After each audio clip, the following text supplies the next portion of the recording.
Shalom saudara-saudara yang terkasih di dalam Yesus Kristus. Pagi hari ini kita bertemu lagi dalam Renungan Light of Revival. Firman Tuhan yang kita belajar pagi hari ini, mari kita membacanya dari Kolose pasal 2. Kolose pasal 2 ayat yang ke-16. Beginilah bunyi firman Tuhan. Karena itu janganlah kamu biarkan orang menghukum kamu mengenai makanan dan minuman, atau mengenai hari raya, bulan baru, ataupun hari Sabat. Tema firman Tuhan untuk kita belajar pagi ini adalah legalisme agama yang membahayakan. Dan saudara-saudara yang terkasih di dalam Kristus Yesus, di sini di dalam ayat 16 ini dari Kolose pasal 2, Rasul Paulus sementara memberikan nasihat yang sangat keras bagi orang-orang percaya atau jemaat yang ada di Kolose. Mengapa demikian? Karena di Kolose ini adalah satu tempat di mana di sana bahwa nabi atau guru-guru palsu berkeliaran untuk menentang ajaran-ajaran dari Rasul Paulus.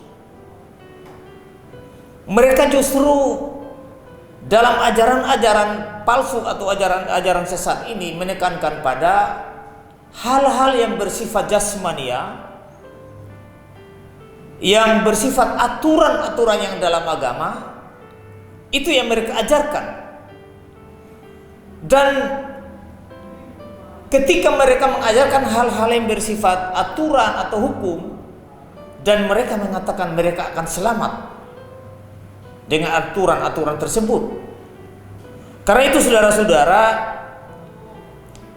Rasul Paulus di sini memberikan nasihat. Karena itu janganlah kamu membiarkan orang menghukum kamu. Orang yang mana? Ini ya nabi palsu tadi,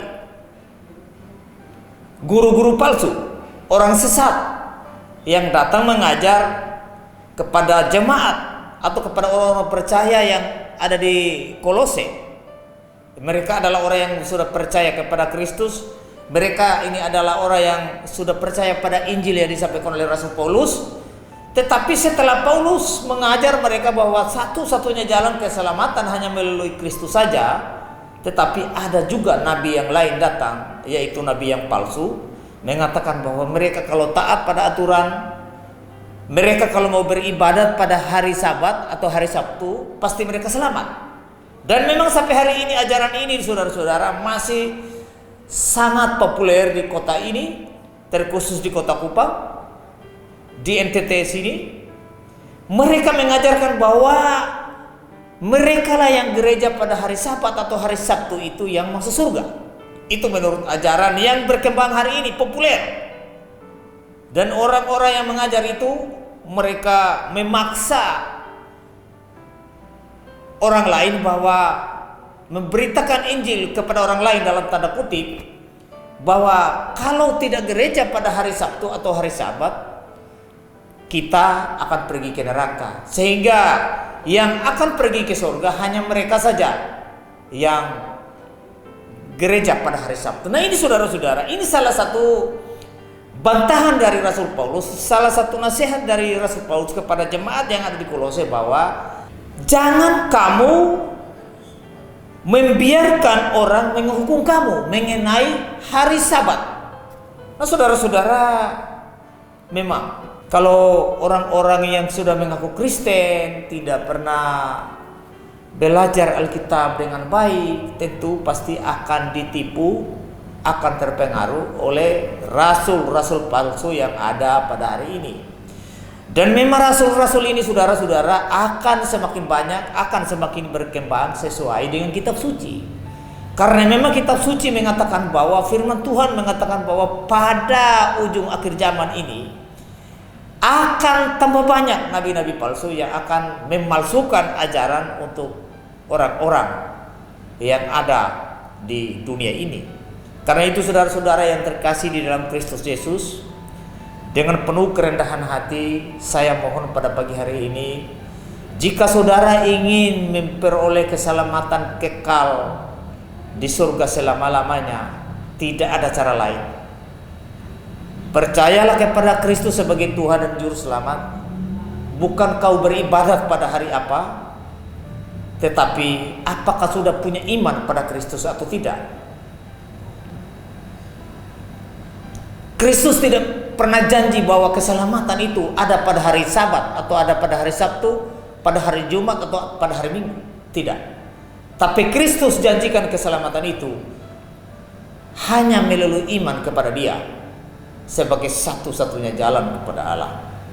Jika saudara tidak punya iman seperti itu, jika saudara tidak merasa bahwa saudara adalah manusia berdosa yang harus binasa di neraka, sehingga saudara tidak mau percaya kepada Kristus, maka tidak ada tempat lain tempat saudara di neraka selama-lamanya. Karena itu pagi hari ini, selagi masih ada napas yang diberikan oleh Tuhan, marilah percaya kepada Dia sebagai Tuhan dan Juru Selamat. Dan ketika kita sudah beriman kepada Dia, marilah kita memuliakan Dia lewat cara hidup kita, dari segala tingkah laku kita sebagai buah dari keselamatan itu. Karena itu saudara-saudara, jangan percaya pada ajaran-ajaran yang palsu bahwa yang bisa menyelamatkan orang itu adalah hari atau legalisme atau aturan-aturan yang ada dalam agama itu, tetapi iman kepada Kristus yang menyelamatkan. Karena itu sekali lagi, percayalah kepada Kristus. Terimalah Kristus sebagai juru selamatmu, sehingga segala dosamu diampuni dan kamu akan diselamatkan di surga. Dan akan bersama dengan Kristus pada satu titik di mana kita dipanggil dari dunia yang fana ini. Kiranya firman Tuhan yang singkat memberkati kita pagi hari ini. Kita berdoa. Bapa di surga, terima kasih, biarlah firman-Mu hari ini mengajar kami bahwa hanya iman kepada Engkau saja kami diselamatkan, bukan hari raya, bulan baru, ataupun macam-macam peraturan atau legalisme yang ada di dunia ini. Di dalam nama Yesus, Tuhan dan Juru Selamat, kami berdoa kepada Bapa di surga. Amin. Baik, salam saudara, kiranya firman Tuhan pagi hari ini boleh memberkati kita. Salam.